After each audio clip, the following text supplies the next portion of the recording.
Now we're recording. We just started. You didn't really miss anything. I'm just reminding everybody that we have an exercise set 2, which is due Friday night. So yeah, so like I said, trig substitution. We're going to do some Riemann sums here. I'm going to teach you guys how to do this in Python later this week. So that'll be fun.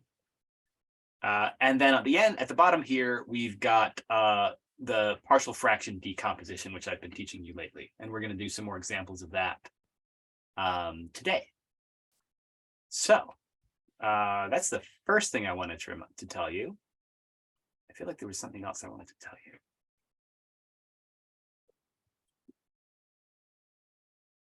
I remember. Gosh, I can't remember what it was. Maybe just that.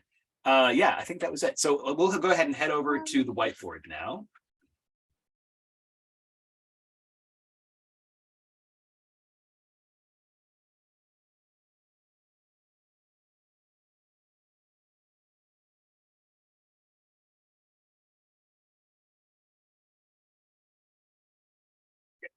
Sorry about that brief interruption. Looking at Kyle's comment in the chat, actually, yes, it is 100 rectangles. That's correct. So it's like n equals 100. You remember when we did Riemann sums back in Calc 1, it was like b minus a all over n, and n is the number of like sub-intervals, number of rectangles. So yes, a 100-tooth comb. That's an interesting way to look at it. I like that. Yeah, that's right. Okay. I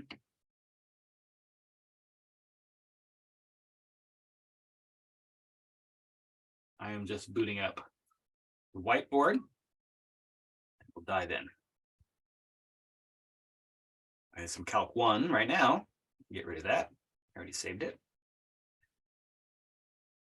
So for our first example, let's look at the integral.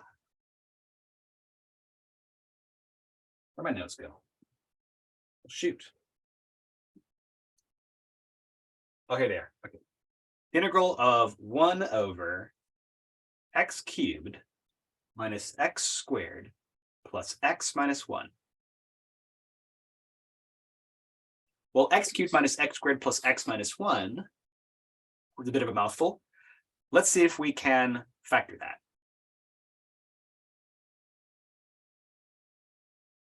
We could take an x squared out of these first two terms and get an x minus 1 there. And then it appears to be the case that we have a group. We're grouping here, right?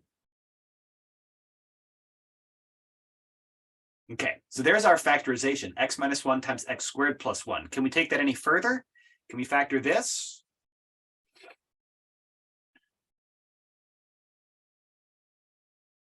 Alas, we cannot.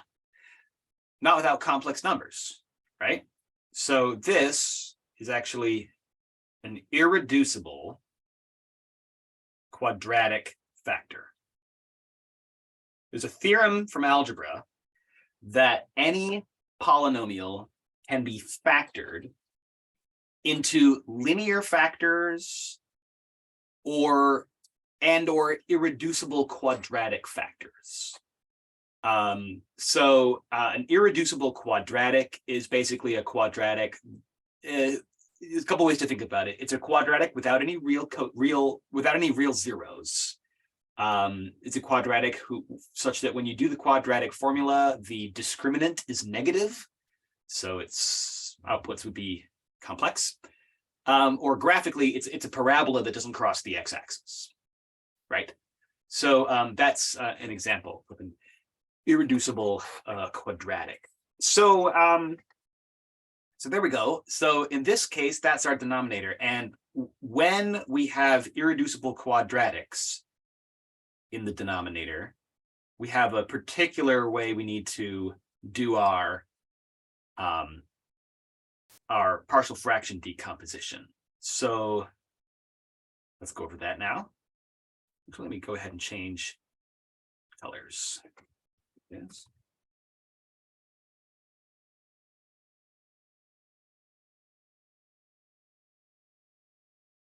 Switch to black.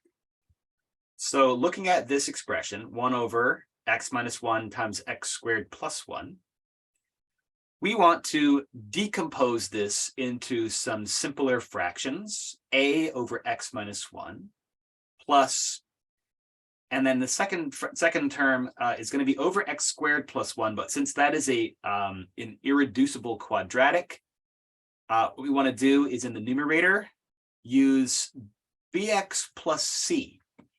What you want is for the degree of the numerator to be exactly 1 less than the degree of the denominator. So if your denominator is a quadratic, degree 2, your numerator needs to be linear, degree 1.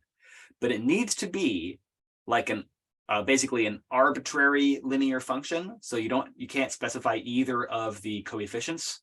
A linear function has 2 coefficients, the x coefficient and the constant coefficient.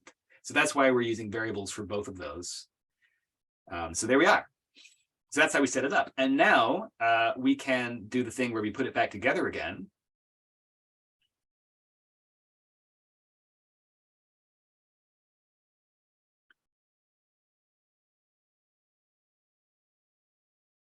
So there, I've put it back together again, basically multiplied this first one by x squared plus 1 in the numerator and denominator, and multiplied the second one by x minus 1 in the numerator and denominator, right? Giving us this new numerator and this common denominator, right? So now we equate the numerators. Okay, we have to have 1 equal to all this jazz. Oh, I just remembered what the other thing I was going to say to you was before we got started with the example. Actually, now is a good time to say it. What I showed you how to do yesterday from this point onwards was to basically equate the coefficients and set up a system of equations. But there is another strategy that can be employed to solve this for A, B, and C. Okay, or maybe not this particular one, but when you get to this point, so things like this. That other strategy, the textbook calls it selective substitution, I think.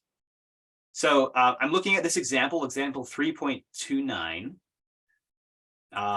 So this is going through, setting up your, getting the partial fraction decomposition. And now we set the numerators equal to each other and we obtain this, right? And then here it describes the 2 approaches, right? The method of equating coefficients. This is what I showed you. So there's all the x squared coefficients, the x coefficient and the constant coefficient. You equate them on both sides of the equation and obtain a system of equations, which you solve. The other strategy, the method of strategic substitution, is where you can plug in specific numbers. So it's kind of hard to see from here, but if you go back up and look at, oh no, actually the original one. If we go back up and look at this, then we can see that, for example, the expression, oh, I can't quite highlight it directly. The expression x minus 2 shows up here and also here. If you plug in x equals 2, this first term will be gone, and this third term will be gone, right? Because they both equal 0. Those go away. And then all you would have is the second term here, which has a b in it. And you plug in a 2 over here and get 6 plus 2 is 8. And then you would have 8 equals something, and this would involve a b. The only unknown left over would be b. So you can just solve for b. So plugging in x equals 2 everywhere makes it easy to solve for b. What x value would you plug in to this expression here if you wanted to solve for c?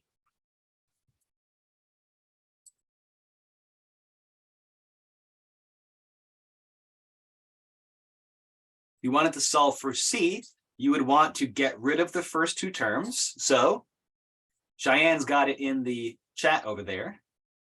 you plug in -1. Because the factor that these two terms share in common is the x plus 1 factor. And you can make that equal to 0 by using x equals -1.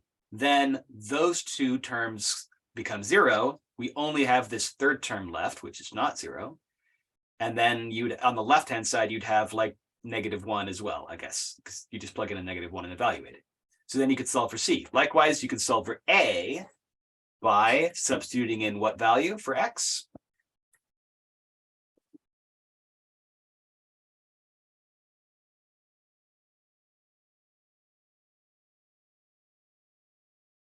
Can you guys see it? Yeah, it's 0, right? So you plug in 0 here and here. Both the second and third terms have that x factor. They will both be 0, but the first term doesn't have an x factor, so it will be non-zero. And then the only unknown left over would be A. So that is a nice strategy. It's a little bit easier than solving systems of equations. So why don't we always use that strategy? Well, take a look at this here. This is what we have this time, right? So what could you plug into this equation if you wanted to solve for A?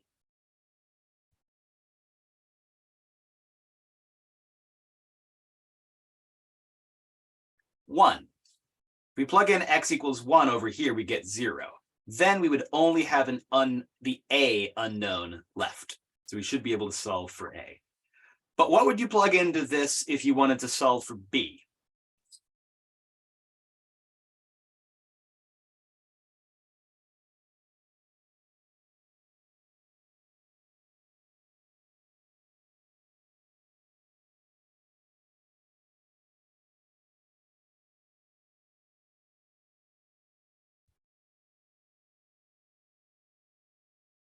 Well, even if we solve for A, even if we do solve for A, we would still have two unknowns. And the strategy that we're talking about, this selective substitution strategy, kind of resolves. It relies on like isolating one variable at a time. That's kind of the main idea, right? And even if we get A, B and C are both still over here, and there's not really any one value you can plug in for X to get B by itself. Maybe you could plug in a 0 for X and get C by itself, and then you'd be able to solve for B. I don't know. I think you could sort of do it, but it's not as straightforward. So that's kind of the part of the challenge. I'm going to do this. Well, actually, I'll leave it up to you guys. Do you want to do this by solving a system this time, or do you want to do this, try to do it with this selective substitution? Because I think we can.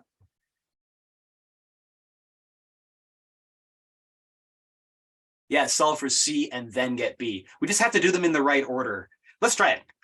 So let's start with x equals 1, because we said if we do x equals 1, then we should be able to get rid of this entire term over here. So we're going to get a times 1 squared plus 1, and then here's b plus c times 0, right? So that part's all gone. We just have 2a equals 1. So a equals a half. Good start. So now we can put that 1/2 into here. Let's bring that back up here and go and do it. Actually, I don't want to erase that. What I want to do is I want to rewrite it with my 1/2.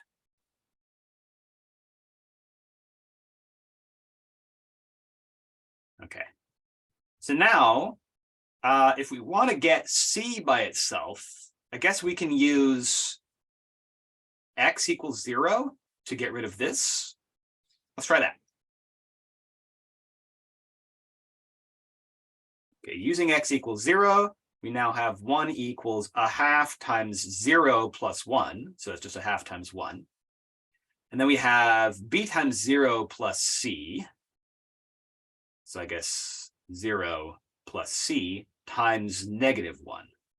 So I guess this is 1 equals a half minus 1 times c, so minus c. This is pretty good. I can subtract a 1/2 from both sides. I have positive a half equals -c, so c equals -1/2. Looking good. It's going okay so far?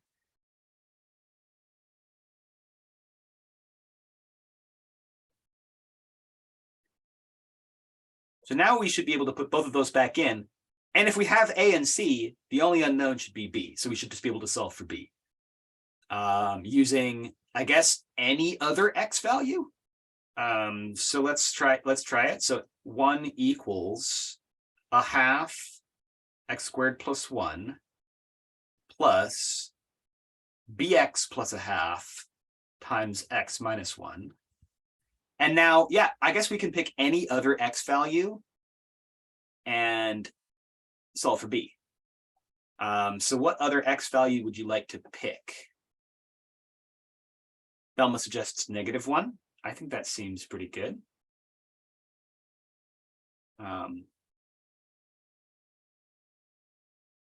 Oh, thanks. Thanks, Cheyenne. That was going to cause a problem. Glad you caught that before I did it. So Cheyenne corrected me here. I had written plus a half, but that was meant to be minus a half. This was negative. Yeah, let's go ahead and use x equals -1. That sounds fine. I mean, pretty much any other number should work. But here we get -1 squared is 1. We have -b minus a half times -1 minus 1. So here we have 2 times a half. So that's just 1. And then we have, this is -2. So we have like -b minus a half times -2. You can distribute that through here.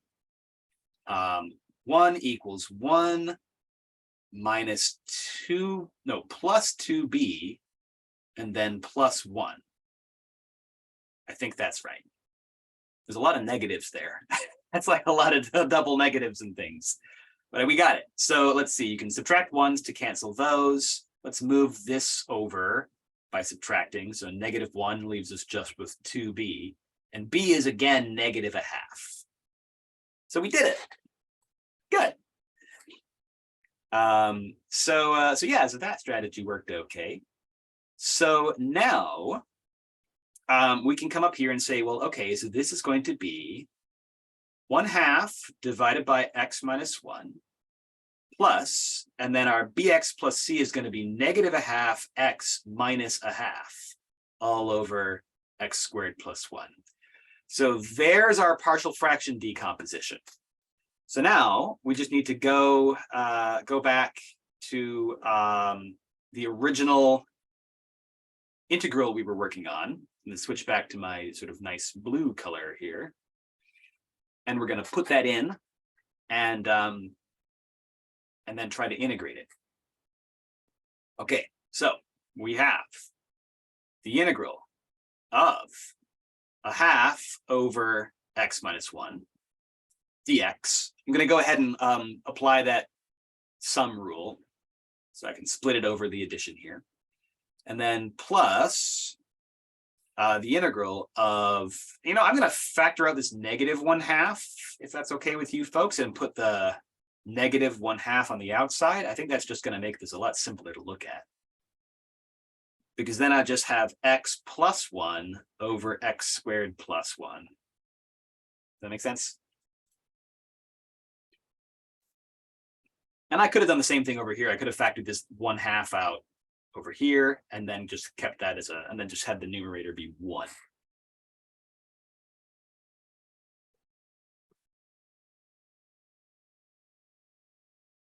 So now we just got to look at what we have and think about how we're going to do it. How are we going to do this? This one, is that fairly easy to integrate? How can I integrate that?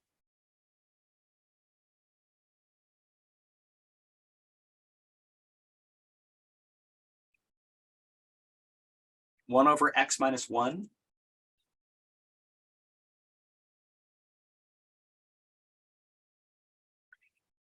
Yeah, we're gonna get like you could do it like a u equals x minus 1.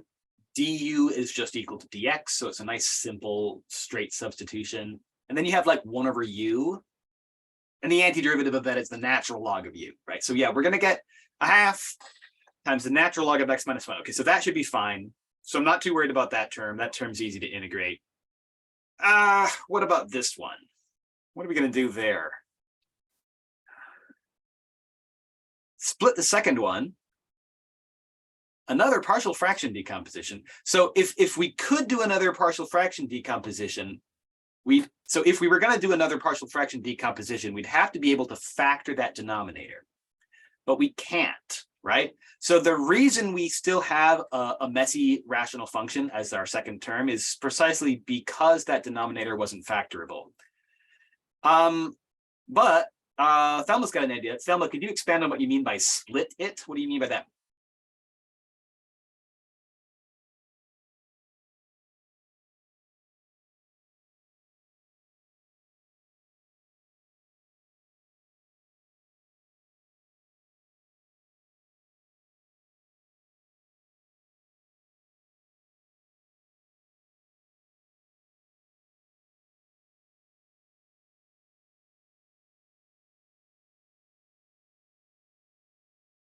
X over x squared plus 1, right? So that would be just like that much of it. X over x squared plus 1. So correct me if I'm wrong, sounds like you're suggesting that we distribute that division, the division by x squared plus 1, we distribute it over these two terms, break it into, yep, awesome. Break it into two separate integrals. Yeah, that's exactly what we want to do. So now we have x over x squared plus 1, and then another minus a half, because we got to distribute our negative a half too. That comes along to both terms. And then we'd have the other term here, 1 over x squared plus 1. Lovely. All right. Okay, cool. So now we've gone from 2 integrals to now we have 3 integrals. So now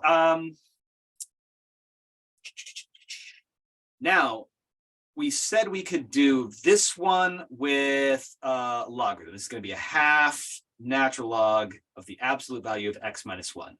That's correct. How can we do this one? Let's move on to this one. How can we do this guy? Middle one. Ooh, a u substitution. Yep. That's going to be a u substitution. That's right. And how do we know it's a u substitution? It's because we've got x squared plus 1. If that were u, the derivative is 2x, and we have x sitting right up there, right? So we can kind of see this as, ooh, if that was our u, its derivative is there. Its derivative is like a factor in this integrand. So that's going to work real nice. Going to put that down here. So we would end up with moving that half over to this side. That half is going to combine with this half. We have 2 halves multiplied together, so that gives us a 4th integral of 1 over u du. And that's going to be 1/4 natural log of u, which, putting the x squared plus 1 back in again, gives us this. And now that just leaves this third term. How can we do the third term?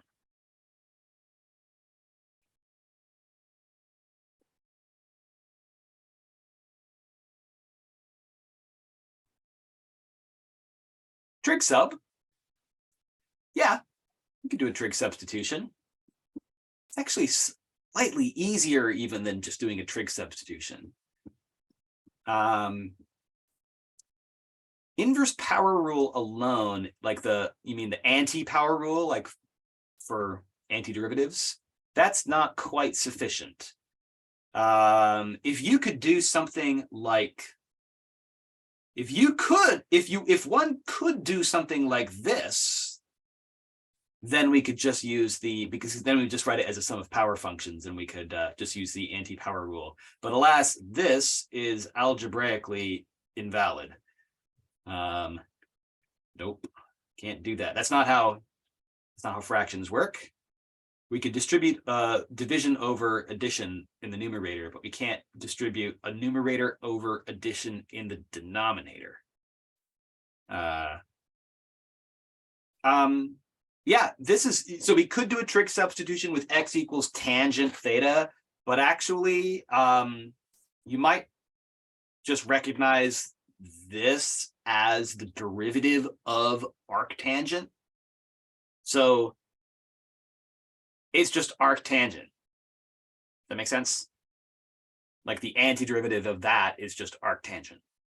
It's actually on the reference sheet that I gave you guys. Derivative of arctangent is that expression, exactly that. So its antiderivative is just arctangent.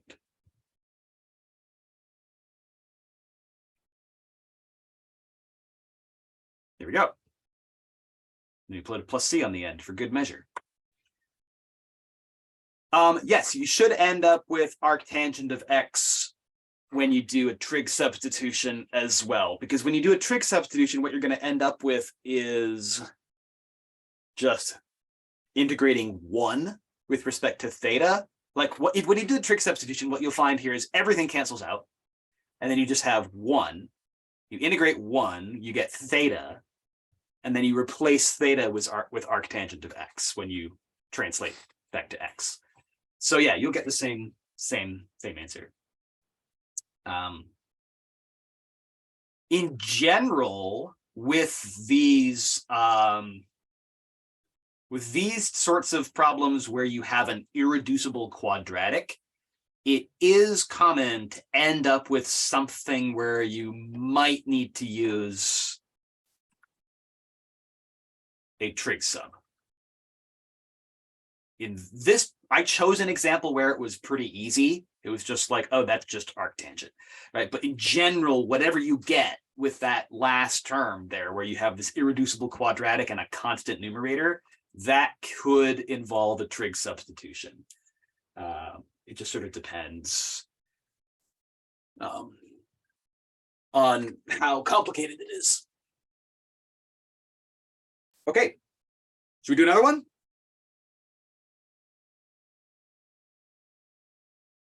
More. We're only going to have time for like one more of these today.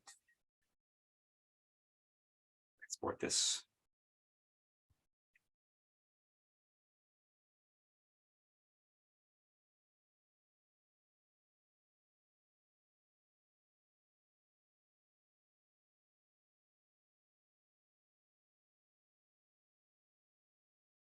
Okay, new page.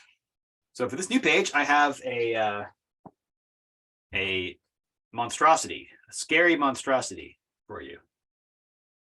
X to the 4th minus 23x squared minus 3x minus 10 all over x cubed minus 5x squared.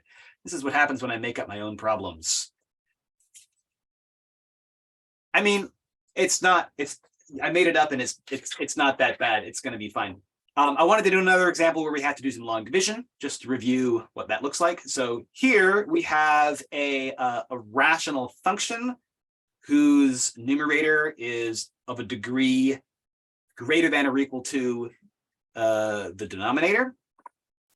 So remember that the partial fraction decomposition only works if the numerator's degree is strictly lower than the denominator's degree. So we have to start this one with a division. So we'll review our long division. I got to get this right this time. I messed this up yesterday. You put the numerator in here.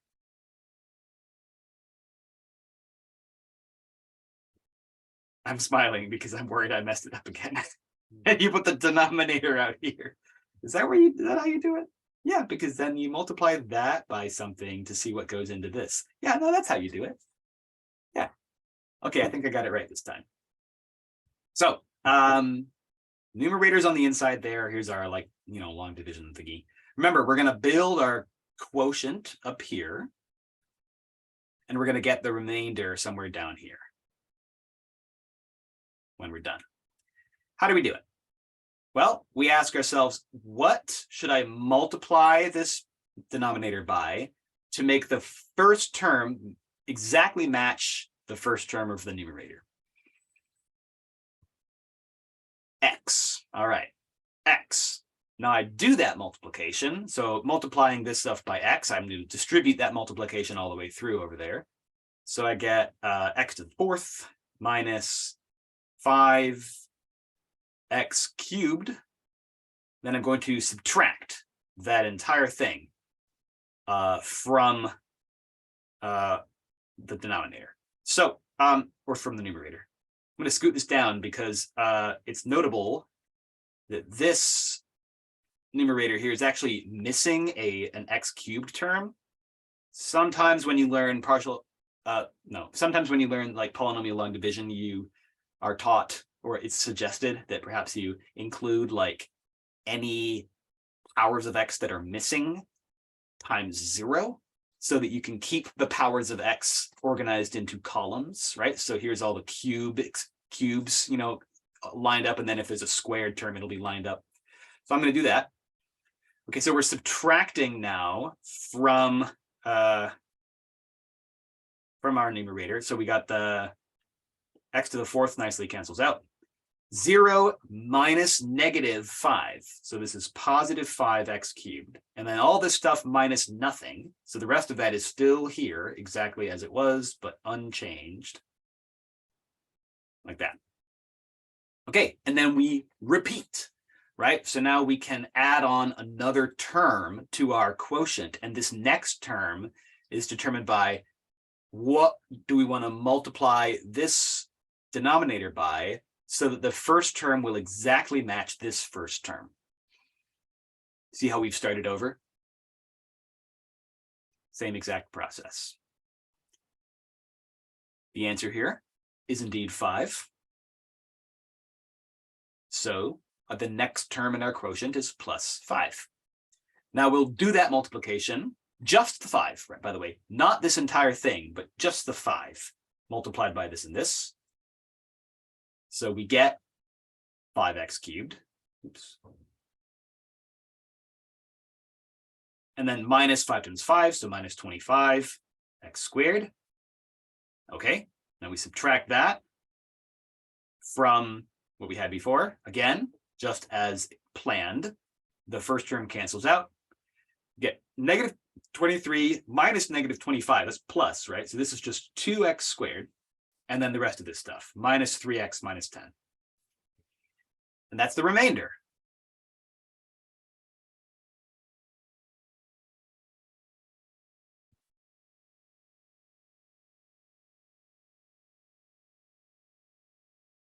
Quotient, remainder.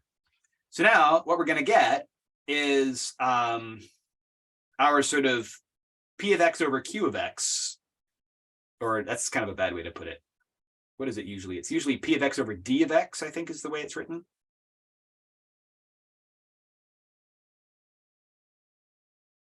Is it negative 2? No, it's positive 2. Negative 23 plus 25. Yep, positive 2. Yep, so this is going to be quotient polynomial plus remainder polynomial over the original denominator, like that. So this is the structure of how you put the pieces back together again. So that means that this can be rewritten as an integral of the quotient polynomial, x plus 5, plus the remainder polynomial, 2x squared minus 3x minus 10, over the original denominator, x cubed minus 5x squared. All of that. Dx. And now, this is sort of convenient because I can just, we can just distribute the integral over that addition. And the first of the two terms is just integrating a polynomial, which we can do with the anti-power rule. It's plain old polynomial integral, nice and easy. So we'll do that. We need to make everything a bit smaller. There we go. So now we're going to have integrating. Here, let's kind of color code this here. Make this blue. x plus 5 here. So that integral is just going to be a half x squared plus 5x. Nice. And then we'll do a green one. And I won't go through the whole thing, I guess, but okay, that one is green. So now the green one, I want to simplify this a little bit. I'm not going to bother doing anything fancy with the numerator. I just want to factor my denominator right now so that I can work on partial fraction decomposition. So with that denominator, the two terms, they do have a common factor of x squared. So we'll factor out an x squared and get x squared times x minus 5 dx. Okay, great. So now that's where we want to apply our partial fraction decomposition.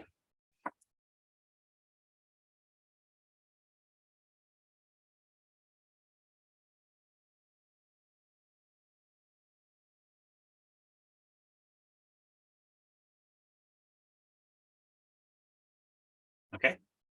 The numerators of degree 2, the denominators of degree 3.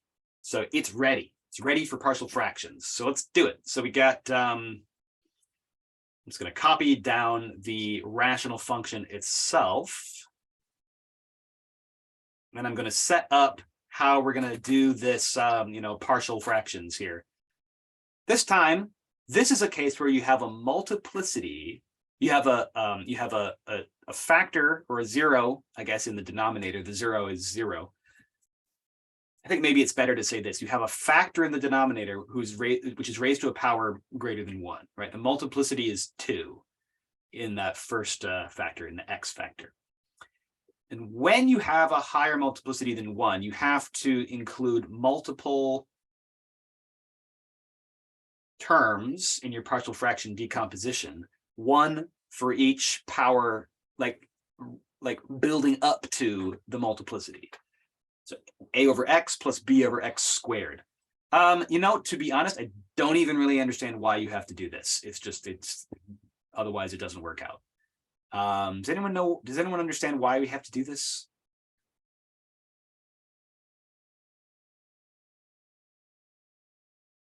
I haven't really figured it out. Put a bookmark in that. Maybe we'll figure out at some point why it is we have to do that. But that's going to make it work. So now we have ABC, x squared, x minus 5. Okay, so that's how you set it up when you have a multiplicity higher than 1. So now putting this back together again is a little more complicated. In order to get this common denominator, this first one needs another power of x. So I've got to multiply by x in the numerator and denominator. And it also needs an x minus 5. Right? The second term just needs an x minus 5. And the third term needs an x squared. So that's what we're going to do to get everything together. So b times x minus 5, and then plus cx squared. And now that's our new numerator. That we set equal to the original numerator. And now I ask you,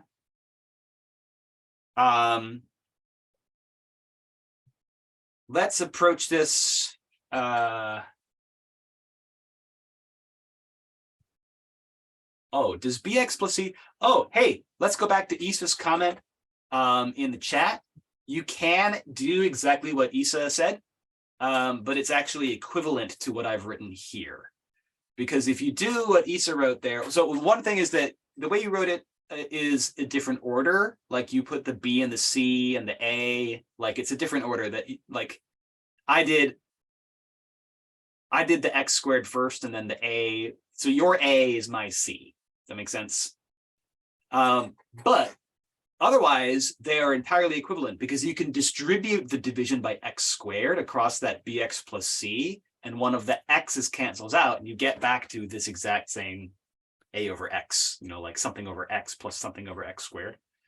So that's why it's really the same thing. Yeah, I do think it has to do with the number of unknowns. You got to have enough. I mean, we need to set this up in such a way that we have enough equations to solve for three like there's three coefficients, you know. Yeah, I'm not quite sure.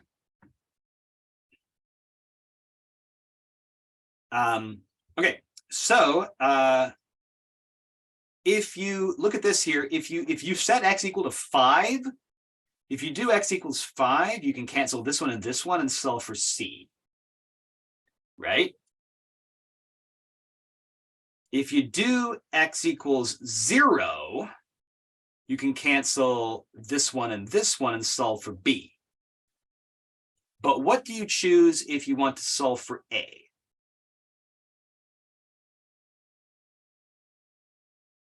Well, I guess if you've already solved for b and c, you can pick any other number and solve for a. But there isn't a way to directly cancel out these terms because these two terms don't like have any factor in common. You know what I mean? So it's a little bit like, again, it's like, yeah, I guess we could do it that way. I don't know. It's up to you. So I'll ask you again, do you want to do it that way where you like do the strategic substitution, or do you want to see another example of solving a system?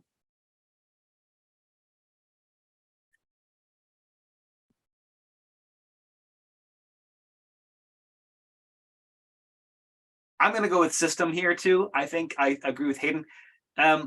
You know, solving a system, I think solving it by strategic substitution is a perfectly fine way to do it if you're solving it by hand. But if you wanted to program a computer to perform this method, I would definitely have it solve a system of equations, because that is way more like the type of thing you'd make a computer do. Like, it's just easier to program a computer to solve a system because you can do it with matrix algebra and stuff. So yeah, like I feel like it lends itself to like the application of technology, which in reality is what you'd want to do if you were out in the world of engineering, and you'd want to program a computer to do this for you, you know, or any other application, whether you're in science or computer science, engineering, whatever it is. Anyway, so yeah, we're gonna do that way. So what we if we distribute everything here, we get like ax squared minus 5ax. Here we've got bx minus 5b and cx squared. So now we'll combine our like terms. We've got a and c for x squared. We've got negative 5a and b for x, and just minus 5b for the constant term. So equating coefficients, we have a plus c has to equal 2. We have negative 5a plus b has to equal negative 3. And I'm getting these numbers from over here, right? And then the last one, negative 5b has to equal negative 10. So there's our system.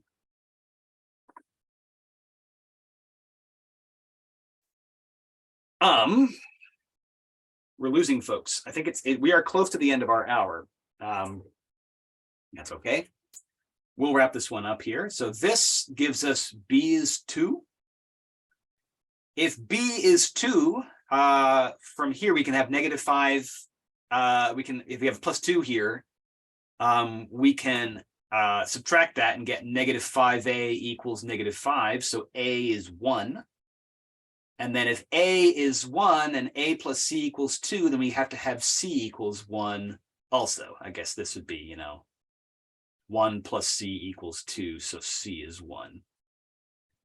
So there we go. So we solved for a, b, and c. Now, I do want to mention that if you encounter a really hard system of equations, there's a nice website called matrixcalc.org. Matrixcalc.org for like matrix calculator. You don't actually have to do anything with matrices, but you may remember doing stuff with matrices when solving systems of equations. That is a very powerful approach. if you want to learn more about this and learn how to use this website, as well as other things, I recommend taking linear algebra. I use this website all the time for that class. But what I want to show you is just this. You can ignore the matrix stuff and just look at this one. It says solving systems of linear equations. It gives you a system of linear equations to enter. It default 4 variables, but you can press this minus to decrease the number of variables, plus and minus change the number of variables. So this is 3 variables. Default, they're not called like A, B, and C or X, Y, and Z. They're called X1, X2, X3, but those can take the place of your A, B, and your C. So, you know, you could have used a website. You could have used this website to solve the system. The way you enter it is like this. The A coefficients are 1, -5, and 0. The B coefficients are 0, 1, and -5. And the C coefficients are 1, 0, and 0. Do you see how that lines up with what's over in this area right here? Once you've done that, then you put the constants over on the right side here. So we have 2, -3, and -10. And then we can tell it to solve the system. And I usually select this Gauss-Jordan elimination. This is what you might have learned in a pre-calc class. It's the thing where you like do the row operations and you cancel stuff and you get 1, 1, 1. And then you get x, y, z equals 1, 2, 1. And it gives you the coordinates. So the answer is kind of down here. So this is super handy. But that is, I believe, what we got. A is 1, B is 2, and C is 1. Yes, that's what we got. Right. So now the last thing to do to wrap this up is to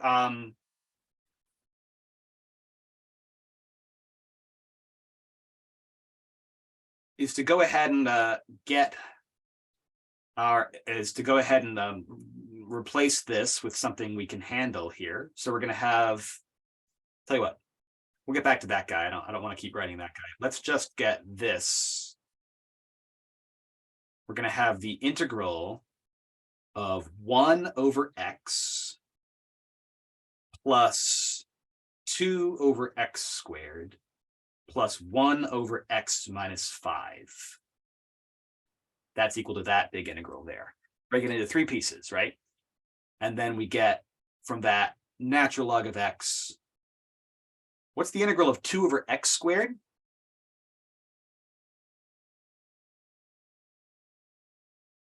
Is it the natural log of x squared? No. Remember, that's not how it works. If your power function is 1 over x to the 1, right? But if it's, you do natural log. But if it's it's something over x squared, right? This is like 2x to the -2. So we can just use the anti-power rule on that. Yes, so that is, that's going to be -2 over x. Yep, there we go. Good job, Hayden. And then over here, we again get a logarithm from that one. Right. So that stuff plus that stuff is our, I guess, our final answer. Okay. So these are long. We'll try to keep them, you know, for a quiz or something, I'll try to keep these short as I can, I guess. But they do just tend to be long, right? The great thing, though, is that these strategies we're going over give us the power to integrate nearly any rational function. There's still a few that would be really hard, but we have almost everything. We have the power to do almost anything, and that's what we would like, right?